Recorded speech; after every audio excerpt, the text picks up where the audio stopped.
dari sekarang. Monggo, Lora Ibnu Hadi. Bismillahirrahmanirrahim. Alhamdulillah wassalatu wassalamu ala Rasulillah wa alihi wa sahbihi man wala. Sebelumnya saya tadi sudah memaparkan sedikit pertanyaan lanjutan. Itu tanggapan lanjutan daripada segelintir pembahasan yang tadi sempat saya dengarkan.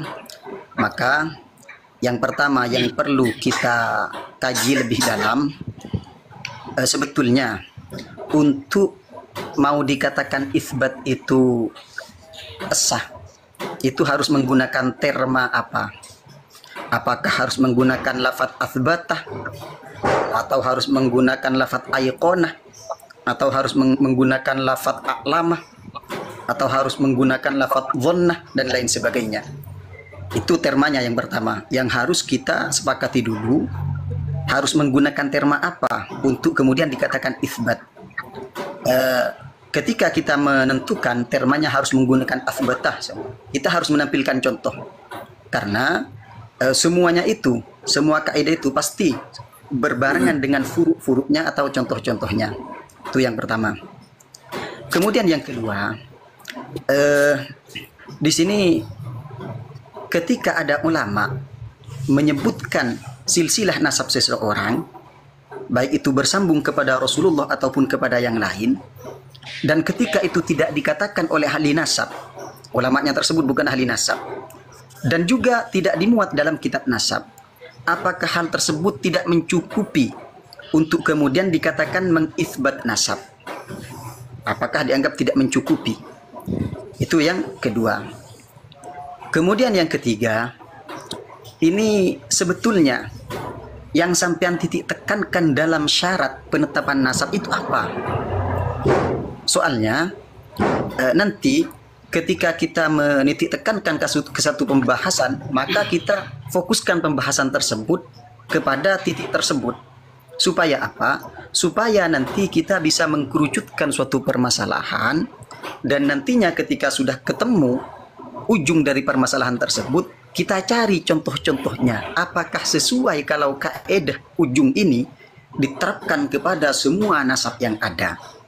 Kalau seandainya itu tidak bisa sesuai kepada contoh-contoh nasab yang ada, berarti bukan nasabnya yang salah, akan tetapi penempatan kaidah tersebut yang keliru atau kurang tepat.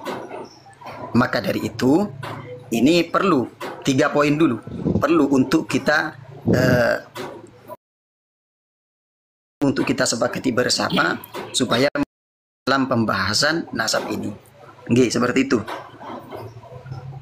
Oke, wah mantap, selalu tepat waktu ini. Terima kasih. Mungkin ada tambahan dari Ustadz Hakim?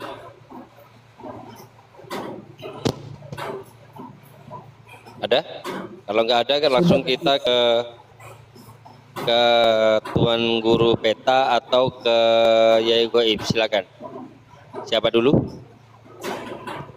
Baik, terima kasih ya. Karena yang silakan. Dari pertanyaan besar dalam diskusi kita hari ini, itu kan benarkah Ibnu Al-Haythami mengisbat nasab Ba'lawi? Kan pertanyaan dasarnya gitu. Pertanyaan dasarnya seperti itu. Maka saya ambil studi literasi dulu gitu loh. Di mana bukti yang konkret bahwa Ibnu Hajar Al-Haythami itu mengisbat nasab Ba'lawi, kan harus kita carikan bukti konkretnya gitu loh. Ada harus bukti penunjang yang membenarkan itu. Ternyata di dalam kitab itu di dalam salah satunya itu kitab Sabat, ya kan? Itu. Nah, di situ yang saya akan uraikan, isbat itu ada metodologinya. Minimal itu disebutkan 4 metodologi cara mengisbat gitu loh. Ada 4 yang disebutkan, umpamanya Syekh Hasan Haidar Al-Hashimi itu kan. Itu ada 4. Jadi salah satunya umpamanya As-Surah wal Istifadah. Itu kan cara mengisbat itu. Yang kedua itu istilahnya dalam kitab gitu, dalam syahadah, itu semua metodologi isbat.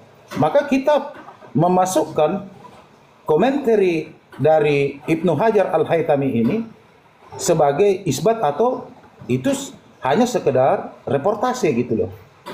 Itu yang harus yang kita harus kaji. Nah, bagi saya yang harus ketokohannya Ibnu Hajar harus diakui bahwa antara Ibnu Hajar itu dengan Al-Idrus itu, Abdullah Al-Idrus itu, pertama dia tidak sezaman. Dia tidak sezaman, dan hal-hal yang terkait dengan data Ibnu Hajar itu hanya di dalam kitabnya itu memang dia cuma bertemu dengan murid-muridnya. Di dalam Sahabat Ibnu Hajar halaman 195 itu sudah dijelaskan dengan gamblang bahwa beliau itu dengan orang yang diduga dia isbat itu ya tidak sezaman gitu loh. Enggak sezaman. Dan Ibnu Hajar itu hanya mereportasi murid-muridnya gitu. Nah, permasalahannya di dalam kitab itu tadi saya sudah diskusikan dengan Mas Hakim, persoalan kata-kata di awal itu dianggap beliau itu mengisbat gitu loh. Dan saya sudah narasikan bahwa itu hanya mereportase bahwa dia cuma mengutip perkataan Abu Bakar Al-Idrus. Kan seperti itu. Ini, apakah perkataan ini masuk di dalam reportase atau kaidah menetapkan bahwa itu isbat atau enggak gitu loh.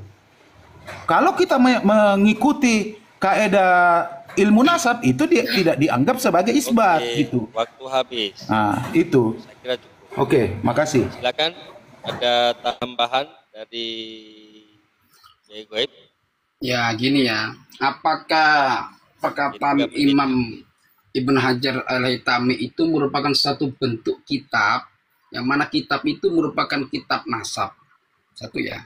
Karena dia itu adalah ulama nasab. Yang juga bisa dijadikan rekomendasi sebagai pengisbatan nasab. Dan apakah dasar daripada penetapan itu tidak menyalahi pada kitab-kitab nasab yang terdahulu? Itu aja. Harus ada dalil yang kuat untuk menetapkan nasab. Di situ bukan dalil, hanya prasangka atau ikrar dari seseorang yang merupakan kabar daripada Habib Abu Bakar Al-Idrus. Jadi yang saya tunggu itu dalilnya. Gitu loh. Harus ada dalil qot'i, bukan dalil prasangka. Sebagaimana antakuna qot'iyatan dilalata alal maksudi laisa doniatan walaisa minal muta'at minal mu'talifi wal mukhtalifi. Jadi di situ harus adanya itu, harus ada dalil yang jelas terhadap maksudnya pengisbatan nasab. Bukan dalil prasangka. Yang darinya kan itu prasangka. Kan gitu. Dan bukan dalil itu bukan mu'talaf. Ya, dan juga bukan mukhtalif. Artinya tidak ada perselisihan. Kan itu kan masih diperselisih. Karena abadnya berbeda. Karena yang diisbatkan itu hanya dari jalurnya mereka saja, dari pendapat mereka, bukan dari pendapat ulama yang lain. Ya, silakan. Oke, sudah. Waktu masih ada. Mau tambah apa gimana? Narasinya sudah. Kalau sudah saya putus. Silakan ditanggapi dari tim A. Ustadz Hakim atau Lora. Saya. Oke, siap. Iya. Silakan.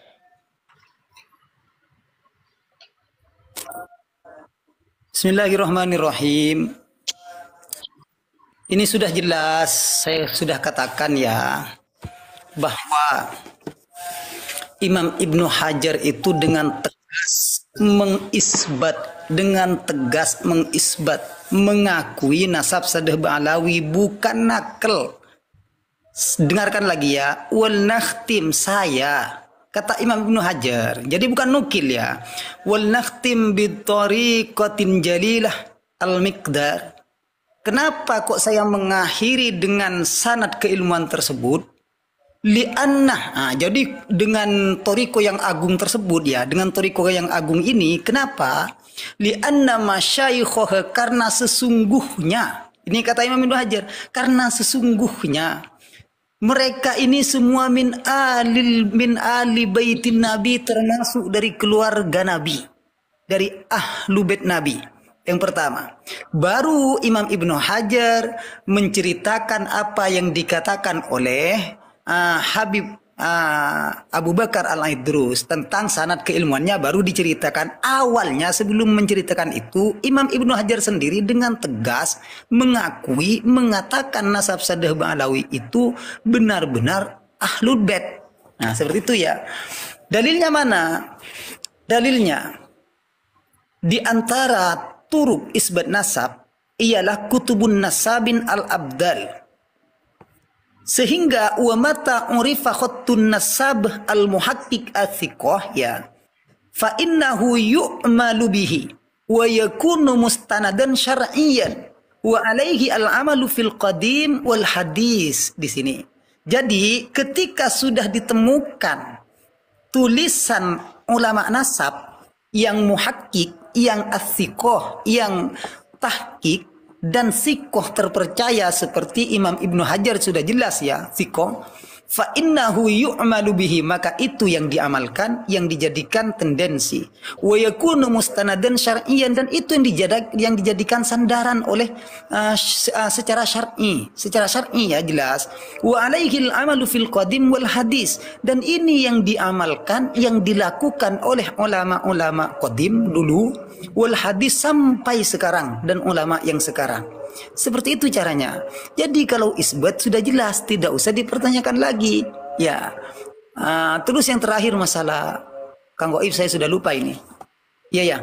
Monggo, itu saja. Intinya untuk Kang Peta, jelas ya Kang Peta, itu adalah isbat, jelas isbat. Jelas pengakuan dari Imam Ibnu Hajar, jangan di framing lagi bahwa ini adalah hasil nukil, bukan ya. Seperti itu. Oke, saya kira sudah cukup. Silakan dari orang. Enggak dengar host. Ini siapa waktunya host? Waktu orang, silakan. Kalau mau menambahi. Punya saya ya Gus, host, waktunya. Ya, waktu panjenengan. Oke. Bismillahirrahmanirrahim. Alhamdulillah wassalatu wassalamu ala Rasulillah wa alihi washabihi man walah wala haula wala quwwata illa billah. Ma ba'du. Terkait dari 3 poin pertanyaan yang saya ajukan, ternyata tidak satu pun terjamah dijawab secara konkret, secara lugas oleh kedua mujawib tadi. Maka dari itu mujawib bukan menjawab, akan tapi melontarkan pertanyaan-pertanyaan yang justru sebetulnya tidak ada kaitannya dengan pertanyaan yang saya ajukan tadi. Maka untuk yang pertama, Ibnu Hajar dikatakan menukil. Ini lucu, menurut saya lucu. Kenapa? Karena setiap isbat itu berasal dari nukilan. Saya ambil contoh perkataan Syekh Sayyid Abdurrahman bin Majid Ali Qaraja Ar-Rifa'i Al-Husaini dalam kitabnya Al-Kafi Al-Muntakhab halaman 44 sampai 45. An-nasab khabarun yufidu anna fulan min hadan nasab wal khabar yantaqilu. Bahasa yantaqilu ini nukil, berpindah. Contoh yang kedua, dalam Siratu Imam Ahmad bin Hanbal halaman 30. Di sini disebutkan wa naqalahu lil ummah ibnuhu Abul Fadl Salih bin Ahmad bin Hanbal wa naqalahu lil ummah. Ini bahasanya wa naqalahu lil ummah. Kemudian setelah dinukil oleh putranya Imam Ahmad bin Hanbal yang bernama Saleh, baru kemudian di sini wa aqarrul ulama wa aqarru hadzal nasab jumhurah ulama Islam wa kullu man tarjama lahu yuqirru bi syuhratin annahu syaibaniyun min Rabi'ah al-Adnaniyah. Jadi ikrar dari ulama itu ketika sudah melalui proses nukil. Makanya nukil itu ada 2, ada nukil itu bil khatti dari catatan, ada nukil itu bisima atau bil khabar al-fashi. Sehingga ketika itu diperoleh dari salah satu keduanya, itu termasuk nukilan. Nah, Yang kedua, ketika Ibnu Hajar itu dikatakan tidak termasuk isbat karena beliau bukan ahli nasab dan kitabnya pun bukan kitab nasab. Coba saya kasih contoh ini. Soal, ma ra'yuka fi kitab tabaqatil khawas? Al-kitab fi haddi dzatihi tahaddatsa 'anit tasawuf. Fagal yu'khadhu minhu fil ansab? Ada kitab tasawuf berbicara tentang nasab, apakah boleh diambil untuk mengisbat nasab? Wa dzalika li'annahu dzakara ansabal katsir mimman tarjama lahum. Jawab, na'am yu'khadhu minhu. Betul, itu boleh dipakai untuk mengisbat. Ini padahal kitab tasawuf loh. Bisa dipakai. Siapa yang berbicara? Bukan Ibnul Khadi. Akan tetapi yang berbicara nasabah. Nasabah yang berbicara ini. Jadi lebih diunggulkan pendapat nasabah daripada pendapat kita sendiri. Kemudian sekali lagi itu tidak terjawab daripada tambahan atau bagaimana? Oke, sudah. Sudah. Silakan ditanggapi atau menyanggah. Baik. Ini saya heran dengan Ibnul Khadi ini. Orang narasi pertama itu tidak ada pertanyaan dan jawaban gitu loh. Kalau mau dijawab ya sekarang gitu. Tapi di framing seolah-olah itu kita tidak menjawab gitu loh. Orang menarasikan pertama itu saya bilang, pembukaan itu diawali dengan presentasi gitu loh. Masa saya mau langsung menanggapi? Makanya saya bilang cara berdiskusi itu elegan gitu loh. Kalau di awal itu pasti presentasi, tidak langsung pertanyaan gitu kan. Nah, saya yang kedua yang saya jawab lagi, nasab yang ini saya pertegas itu karena sebahagian itu hakim hanya membaca sebahagian dari teks itu. Dia tidak membaca secara utuh teks yang dinarasikan oleh Ibnu Hajar Al-Haytami itu sendiri. Bahwa di narasi teks itu kan sudah ada jelas bahwa apa yang dinarasikan yang dianggap sebagai nasabnya itu tersambung itu karena Ibnu Hajar Al-Haytami mengutip dari Abu Bakar Al-Idris terkait dengan nasabnya. Orang mengutip tidak bisa dinyatakan dia mengisbat nasab gitu loh. Karena di dalam Ar-Rasail pengutipan itu tidak dianggap mengisbat gitu. Itu logikanya gitu loh. Orang lagian kalau dia mengisbat itu kan tidak sezaman. Tidak bisa kutipan itu dianggap orang mengisbat. Karena narasinya itu kalau dalam hukum namanya testimonium de auditu.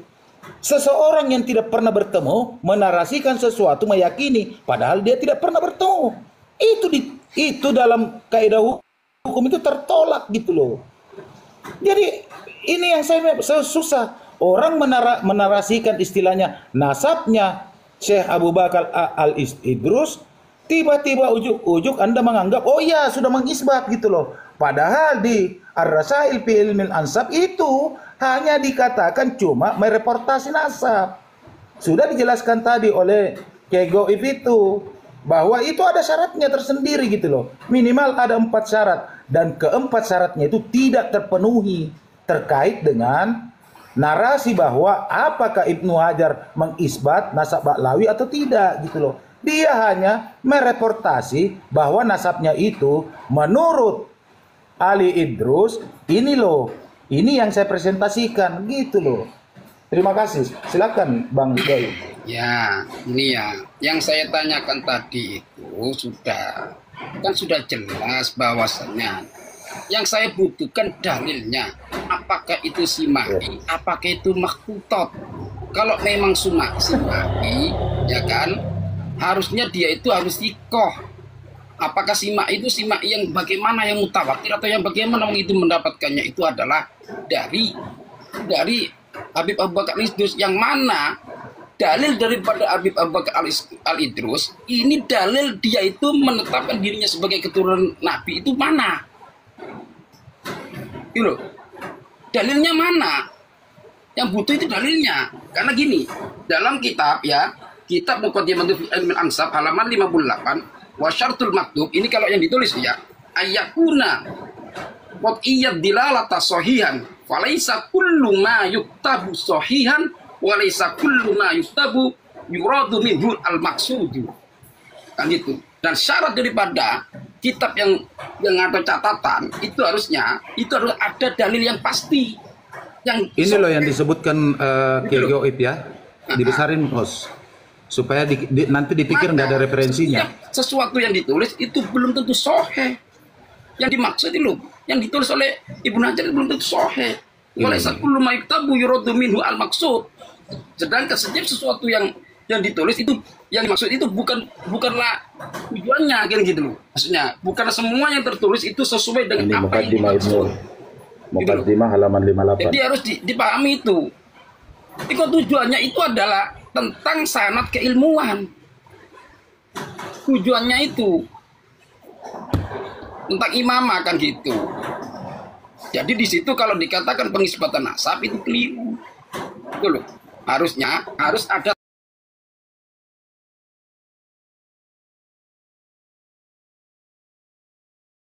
si Habib Abu Bakar itu mengisbatkan dirinya sebagai ketua Nabi itu dasar. Dasarnya mana? Apakah Sa'i? Kalau Sa'i berkenan dengan surah wal istifadhah begitu. Kalau catatan harus ulama yang fiqh, dan itu harus syaratnya diwajibkan untuk catatan itu harus ditahqiq. Satu, ditahqiq ya dengan ulama nasab. Nomor dua, harus ada perbandingan dalam nusah-nusah catatan. Salinan catatan.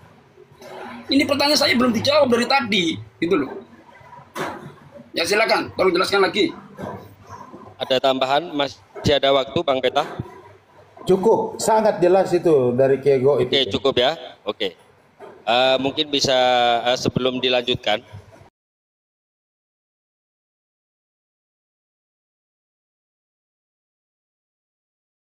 Menarik. Rupanya sudah semakin panas. Harus mandi itu kayaknya dari kita itu harus mandi semua karena udah panas berkeringat. Silakan boleh ditanggapi mulai dari sekarang. Siapa? Laura atau Ustadz Hakim?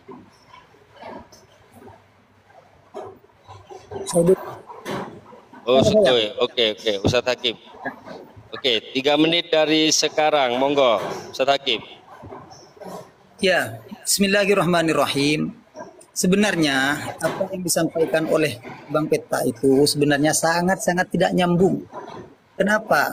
Karena Imam Ibnu Hajar katanya di sini ya tidak bertemu langsung dengan Habib Abu Bakar. Lalu karena tidak bertemu langsung, dia tidak dipercaya. Begini, Imam Ibnu Hajar sudah mengatakan bahwa beliau memang benar-benar hasil dari meneliti. Sehingga ini ya, saya baca ya, di sebelum mengatakan nasab Sadab Alawi itu adalah Ahlul Bait, wa illam alqahu aidan lakinni laqitu katsiran min talaqati wa waqa'a baini wa bainahum ma yajuzu li ar-riwayatu anhum. Ini kata Imam Ibnu Hajar.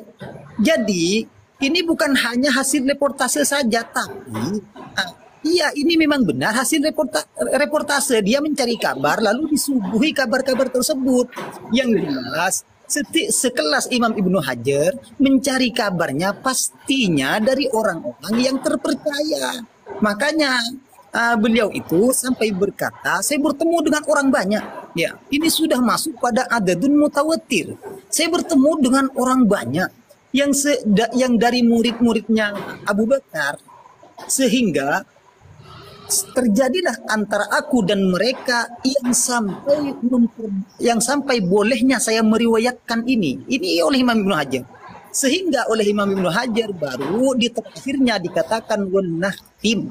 Ya, ini bukan qaul Abu Bakar, bukan, tapi wanahtim. Saya mengakhiri ini dengan thariqah yang agung ini. Kenapa? Karena mereka ini Ahlul Bait. Ini tidak ada kaitannya dengan Abu Bakar ya. Tidak usah diulang lagi ini. Tidak ada kaitannya dengan Abu Bakar. Dan yang dikatakan oleh sudah untuk Bang Peta.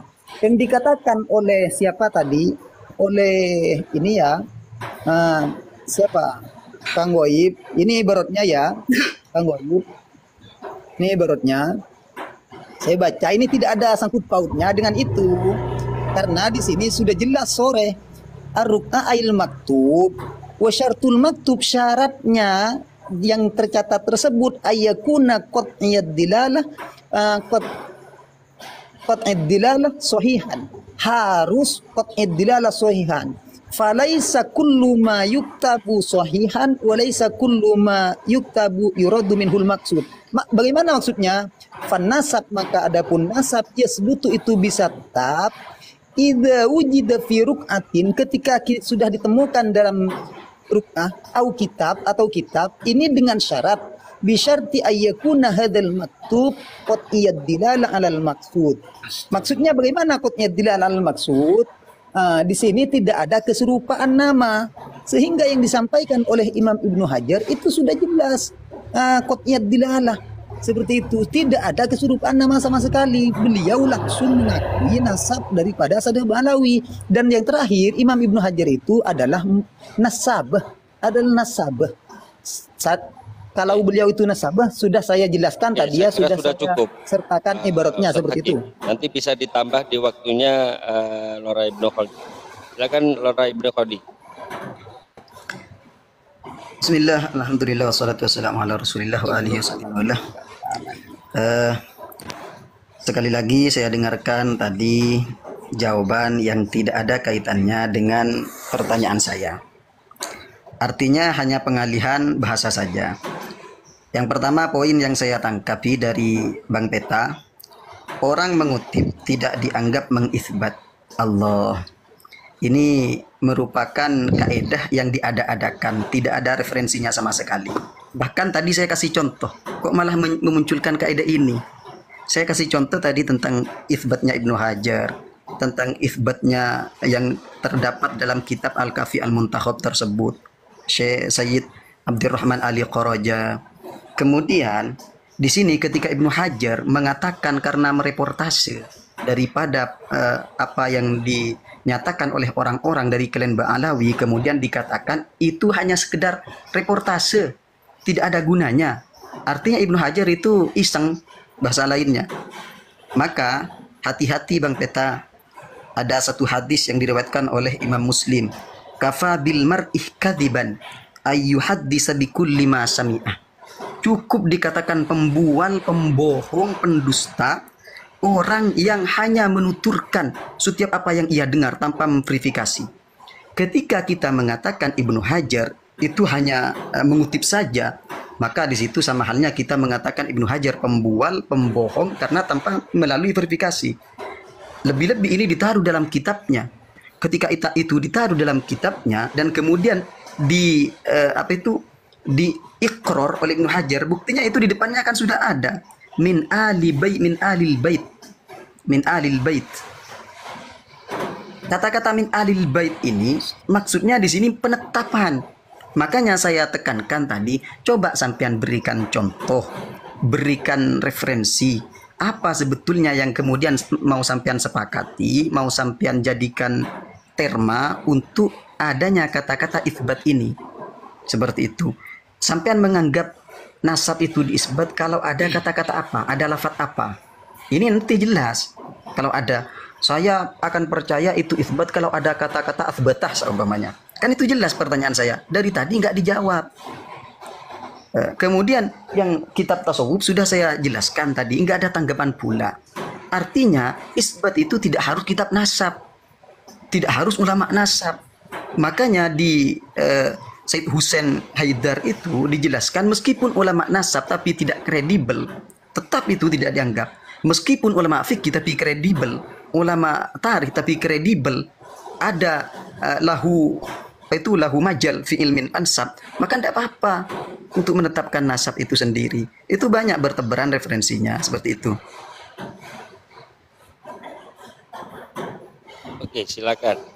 Sebenarnya kayak tadi itu apa namanya, saling silang kayaknya, belum iya muter-muter itu belum ketemu cross pointnya ya. Ya gini loh, Coba dipahami. ya Sebentar Yai, sabar. Saya dulu baru nanti dengan melakukan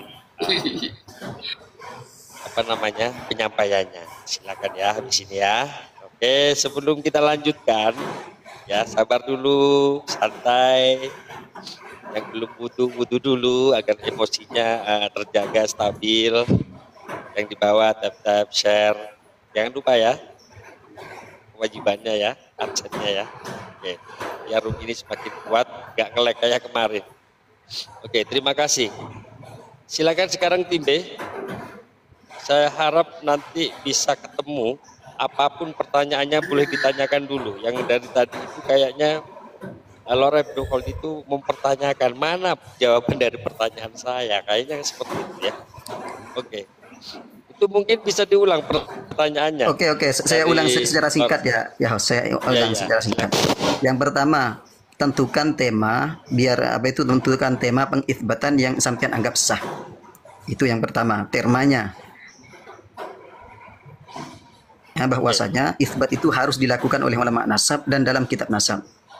Itu saja dulu. Itu enggak dijawab dari tadi. Oke, mungkin bisa ditanggapi dari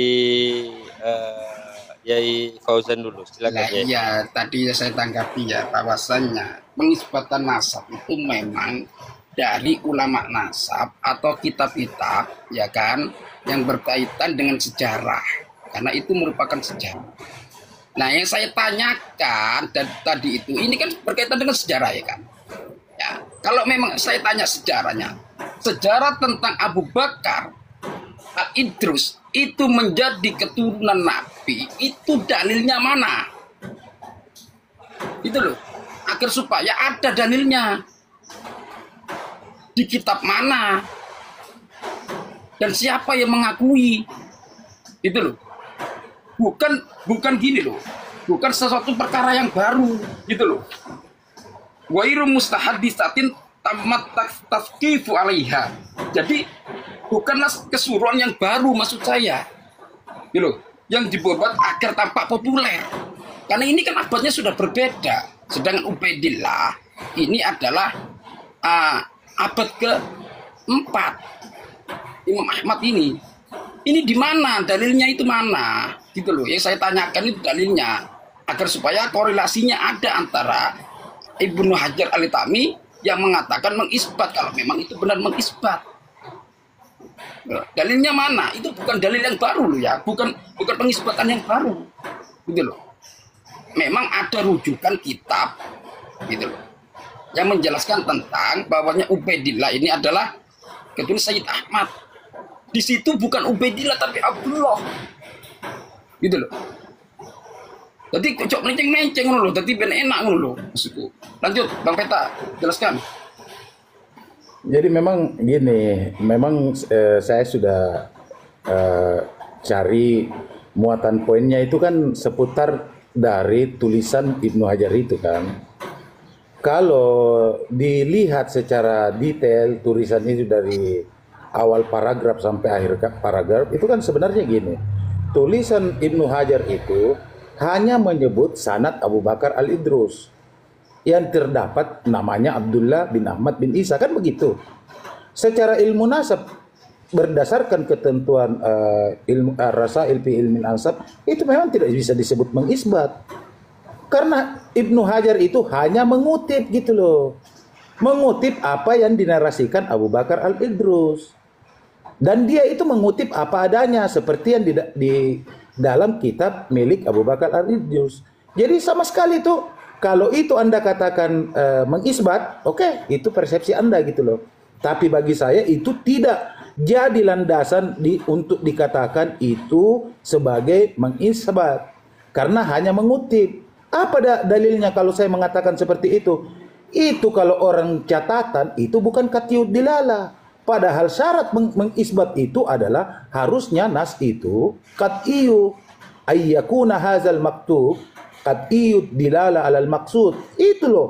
Maksudnya itu cuma mereportasi nasab, bukan mengisbat nasab gitu loh. Ini paling beberapa kali saya uraikan itu yang saya pahami terhadap teks itu. Karena ini kan kita bernarasi di sini berdasarkan teks. Itu jadi panduannya. Tidak ada yang mereportasi yang lain. Begitu. Masih ada waktu. Terima kasih. Mungkin bisa dijelaskan dari pertanyaan tadi, kriteria-kriteria apa untuk mengisbat nasab? Itu terma, yang dimaksud terma mungkin itu. Mungkin bisa kan sudah dijelaskan sisa waktu tadi. ini bisa dijelaskan. Ya, saya Yang jelaskan. di dalam kitabnya itu Syekh Khalil Ibrahim kan. Oke, silakan Bang. Ya, jadi kan bisa nasab itu memang dilihat ya kan dari tarikh atau dari ulama nasab atau catatan nasab atau ulama nasab yang menjelaskan tentang nasab mereka, ya kan. Itu diambil juga bisa dari tarikh atau apa itu kitab-kitab tasawuf, tapi di situ masih ada korelasinya dengan ulama nasab. Masih kalau memang bentuk tulisan maka itu adalah nanti itu adalah ditahqiq gitu loh. Moro-moro gak menetapkan nasab segitu, harus ada ulama nasab yang harus mentahqiqnya. Nanti ini saya jelaskan lagi nanti. Terus lagi lanjut Bang Anu. Nanti saya tunjukkan ini dalilnya ini. Iya, itu aja. Sebenarnya di situ kan polemiknya. Apakah narasi yang ada di dalam kitab itu dikatakan isbat atau reportase nasab gitu loh. Kalau bagi kami itu memahami sebagai reportase, bukan sebagai isbat. Karena di dalam persyaratan di Rasail itu tidak memuat itu. Harus secara sahih atau qat'iyud dilalah yang qat'i.